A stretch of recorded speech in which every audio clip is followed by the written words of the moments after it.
We took it all. We brought them to our land.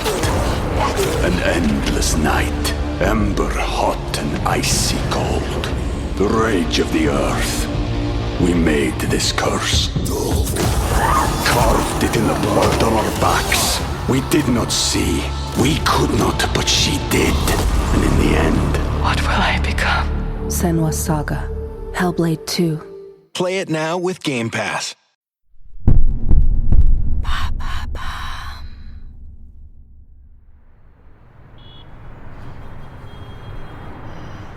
C'est un immeuble discret du centre de Beyrouth. Quelques pièces dans lesquelles travaillent Fadi Gebran et sa secrétaire. Gebran est avocat, spécialiste des paradis fiscaux.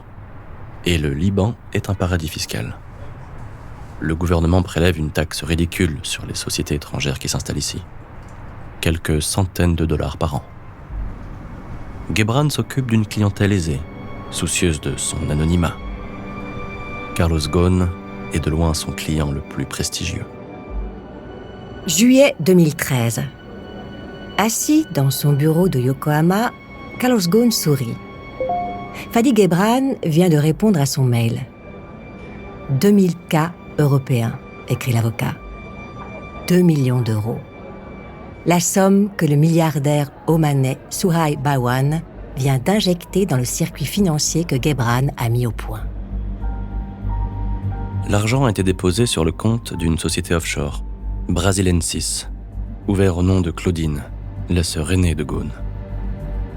Brasilensis a pour but d'aider Bawan à acquérir des résidences en Europe. Elle fonctionne comme une agence de prospection immobilière. Quand elle trouve un bien intéressant, Bawan effectue un dépôt de garantie qui n'est pas remboursable, même si la vente n'a pas lieu, et la vente n'a jamais lieu. Le stratagème marche à la perfection. Il marche tellement bien qu'en 2015, Gebran crée une seconde société, Goodface Investments, selon le même principe. Le nom de Carlos Ghosn n'apparaît sur aucun document. Fadi Gebran se charge de ventiler les fonds qui passent sur ses comptes. Mais pourquoi Carlos Ghosn a-t-il besoin d'autant d'argent ?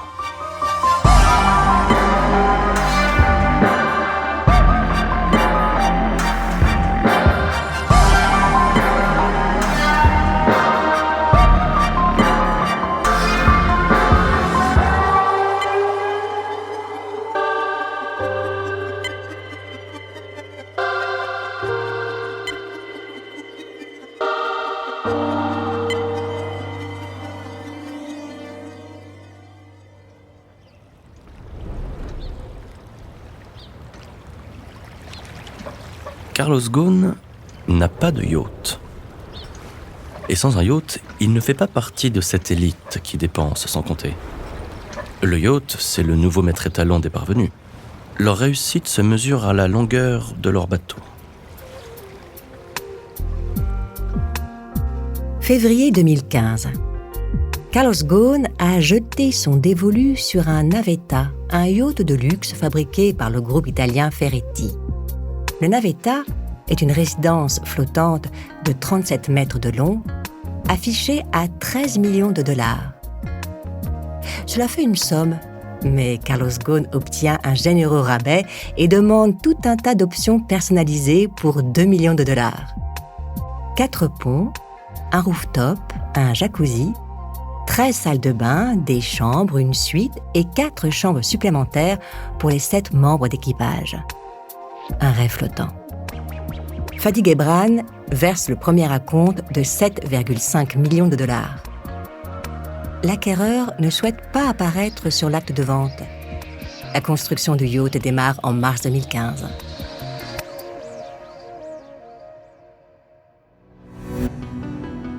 Pourquoi Suhail Bawan se montre aussi généreux avec les sociétés montées par Fadi Gebran ? En fait, Bawan n'a rien d'un mécène ou d'un philanthrope. C'est lui qui profite de la générosité de Renault et de Nissan. Des fonds lui sont versés à partir de la réserve discrétionnaire du directeur général. Au fil des années, les versements à la société SBA de Bawan vont atteindre 50 millions de dollars, soit le montant exact que SBA va reverser à Brasilensis et Goodface Investments. Comme l'ont compris les procureurs japonais et français, il s'agit d'un seul et même circuit de l'argent.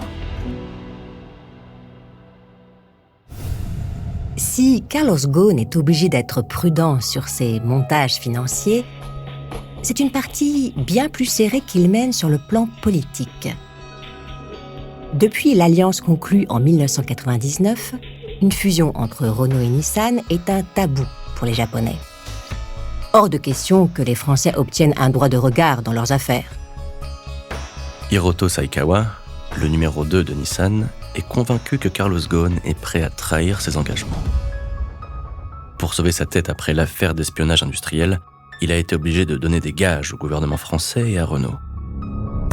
Les soupçons de Saikawa sont confirmés par une déclaration du ministre de l'économie, Emmanuel Macron. En visite à Rome, Macron lâche une de ces petites phrases dont il a le secret, histoire de rappeler qui donne les ordres. Avec Ghosn, c'est simple. À Yokohama, c'est l'empereur et il est payé 10 millions d'euros. En France, c'est un dirigeant et il est payé 1,5 million d'euros. Reste que personne ne veut prendre la responsabilité d'une rupture. Après des mois de discussions menées par Saikawa, un accord est trouvé le 11 décembre 2015. Le statu quo est maintenu entre les deux constructeurs. Mais pour les Japonais, la confiance est rompue. Se pose alors une nouvelle question. Nissan a-t-il encore besoin de Carlos Ghosn ? Juillet 2017. Enfin, après 2 ans et demi d'attente, le Navetta est mis à l'eau. Il est magnifique. Un petit bijou de luxe et de finition. Ghosn l'a fait amarrer dans le port de Bodrum sur la côte ouest de la Turquie. Il l'a baptisé Chachou, le terme japonais pour directeur général. Sa nouvelle compagne, Carole, et ses enfants le rejoignent pour les vacances. Le ciel sans nuages s'assombrit brusquement quand Fadi Gebran est hospitalisé en phase terminale d'un cancer du pancréas. Fadi est le seul à connaître les noms de ceux qui se cachent derrière les sociétés offshore qu'il a montées. C'est la panique. Il faut qu'avant de mourir, Fadi signe les documents pour un transfert de propriété du Chachou à Carlos Ghosn. L'avocat s'acquitte de sa tâche juste avant de rendre l'âme. Juin 2018, Boulogne-Billancourt. Dans le grand amphithéâtre de Renault, l'impatience est palpable. Si une annonce majeure doit être faite, c'est aujourd'hui, devant l'Assemblée générale des actionnaires. Quand Carlos Ghosn entre dans l'amphithéâtre, le mot « fusion » est sur toutes les lèvres. Pourtant, ce jour-là, Ghosn rappelle à tout le monde qu'il est un maître dans l'art de l'esquive. Il n'annonce rien. Il se contente de dire ce que Français et Japonais veulent entendre. Reste qu'Hiroto Saikawa a vu juste. Carlos Ghosn rêve d'une fusion Renault-Nissan. Mieux encore, s'il parvient à embarquer un 3e constructeur comme Fiat par exemple, il sera à la tête d'un géant capable de rivaliser avec Toyota et Volkswagen. 2019 serait une date idéale pour couronner ses ambitions. 2019, le 20e anniversaire de l'Alliance. Ce serait un coup de génie. En attendant, sa chef de cabinet, Frédéric Legrève, a inscrit plein de semaines de vacances sur son agenda 2018. Fin juin, mi-juillet et tout le mois d'août pour profiter du chachou en famille.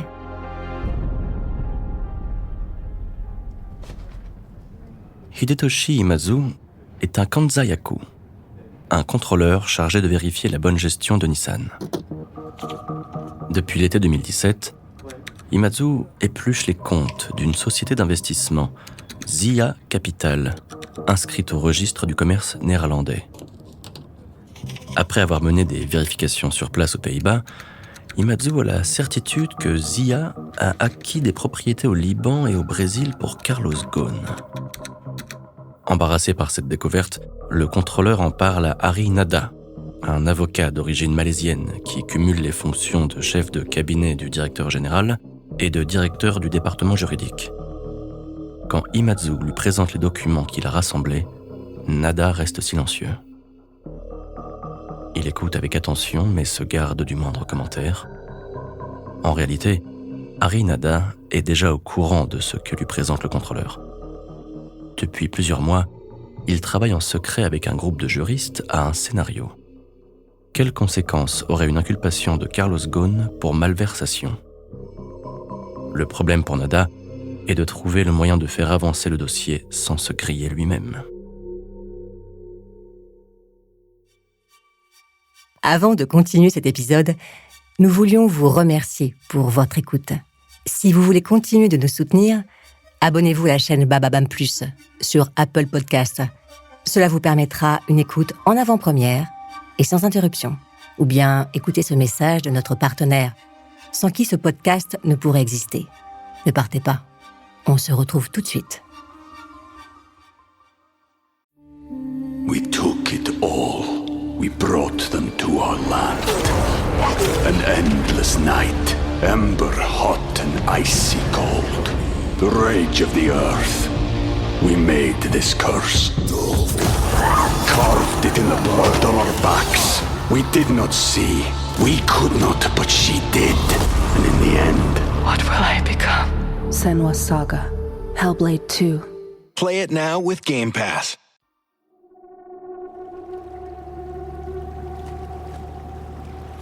Été 2018. Carlos Ghosn profite des vacances avec Carole. La Sicile et la côte amalfitaine sont superbes en cette saison. Le Chachou est un bateau magnifique. Plus il y pense et plus 2019 lui paraît la date idéale. Septembre 2018. Les mains jointes devant la bouche, le procureur de Tokyo écoute ce que lui raconte Harry Nada à propos des montages financiers impliquant Carlos Ghosn. Quand Nada termine son exposé, le procureur prend la parole. Pour passer à l'action, il a besoin d'un dossier inattaquable.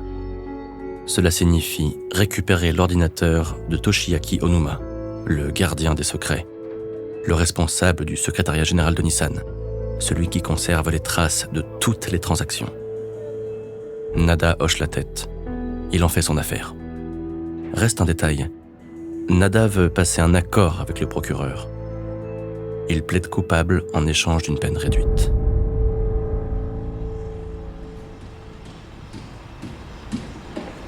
« 18 novembre 2018.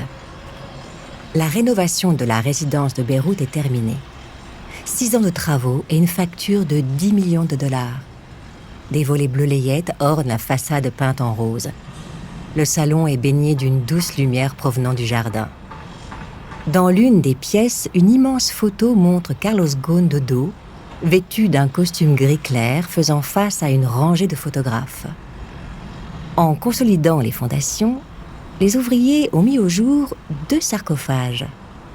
Ils sont exposés au sous-sol derrière une paroi vitrée à côté de la cave à vin.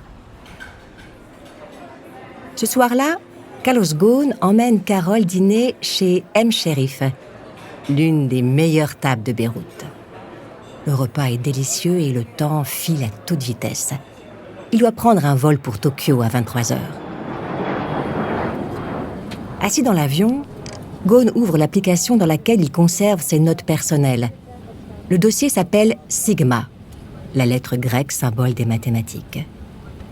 Selon les estimations, son patrimoine est compris entre 820 et 900 millions de dollars.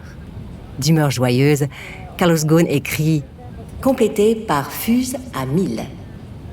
La fusion Renault-Nissan lui ferait rejoindre le club des milliardaires.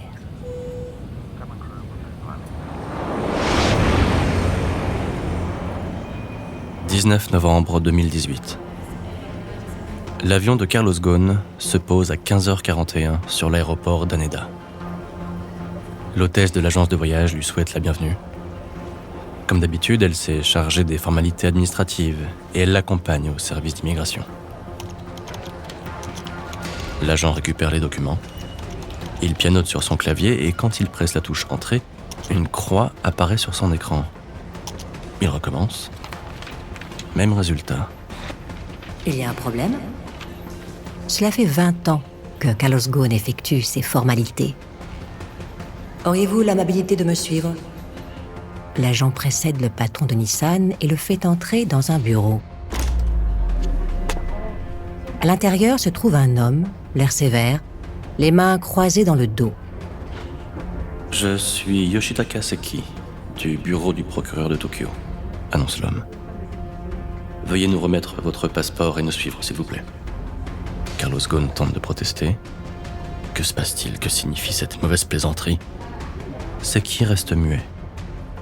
Ghosn est escorté jusqu'à un van garé devant l'aéroport. Son téléphone est confisqué.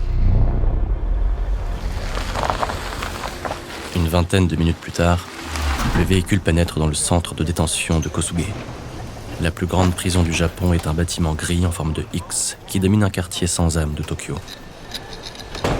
Un quartier de haute sécurité. 1600 prisonniers et 800 gardiens. Carlos Ghosn est entièrement déshabillé et fouillé. Ses vêtements sont confisqués. Il reçoit une tunique de détenu et une paire de sandales en plastique transparent. La procédure se déroule en japonais. Pas un mot d'anglais. Quand les formalités sont terminées, 2 gardiens le conduisent à sa cellule. Une pièce meublée d'un matelas par terre. Le quotidien économique Asahi est le premier à publier l'information sur son site le 19 novembre à 17h. Pendant ce temps, Harinada pilote les perquisitions afin d'empêcher la disparition de documents. Des employés de Nissan, conduits par le responsable régional de l'entreprise, se rendent dans les résidences de Ghosn à Beyrouth et à Rio. Sans ménagement, ils récupèrent les dossiers marqués Brasilensis et Phoinos, la société propriétaire de la maison au Liban. Ils saisissent des ordinateurs, des téléphones portables et des disques durs contenant des centaines de mails de l'ancien avocat Fadi Gebran. À Tokyo, les hommes du procureur récupèrent le contenu d'un coffre-fort. Un contrat rédigé à la main pour le prêt de 3 milliards de yens consenti par Suhai Bawan et des documents sur des versements faits par Renault à la société de Bawan. Tokyo, 22h, siège de Nissan. Hiroto Saikawa entre dans la salle de conférence. Il porte un costume noir et une cravate magenta. L'air grave, il parvient à peine à masquer sa colère. Rompant le rituel des conférences de presse, Saikawa reste debout. Il s'excuse pour l'heure tardive, puis d'une voix blanche, il déclare « Une enquête interne nous a révélé d'importantes infractions commises par M. Ghosn lui-même. Je ressens une grande déception, de la frustration, du désespoir et de l'indignation. » Prison de Kosuge, 20 novembre, 7h. Les cris des gardiens résonnent dans les couloirs du bâtiment. C'est l'heure du réveil. 15 minutes plus tard, les portes s'ouvrent à la volée. Inspection des cellules. Puis le petit déjeuner est servi, des légumes marinés, un bol de riz et un bol de soupe. 20 novembre, milieu de matinée. Les yeux rougis par le manque de sommeil, l'air hagard, Carlos Ghosn est conduit au parloir. L'ambassadeur de France, Laurent Pic, a obtenu le droit de lui rendre visite. Ghosn ne comprend pas. Que lui reproche-t-on ? Il veut parler aux gens de Nissan. Le diplomate se pince les lèvres et d'un ton contrarié, il dit « Mieux vaut vous méfier. C'est Nissan qui est contre vous. » 20 novembre, début d'après-midi. Carlos Ghosn est assis en face de Yoshitaka Seki. Le magistrat affiche le même air impassible qu'à l'aéroport. Carlos Ghosn est agacé. Il veut comprendre. Il n'a pas à être traité comme un criminel. Vous êtes accusé de dissimulation de revenus pour plusieurs millions de dollars, répond Seki. L'interrogatoire se poursuit tout l'après-midi. À 21h, Carlos Ghosn est renvoyé dans sa cellule, juste avant l'extinction des feux.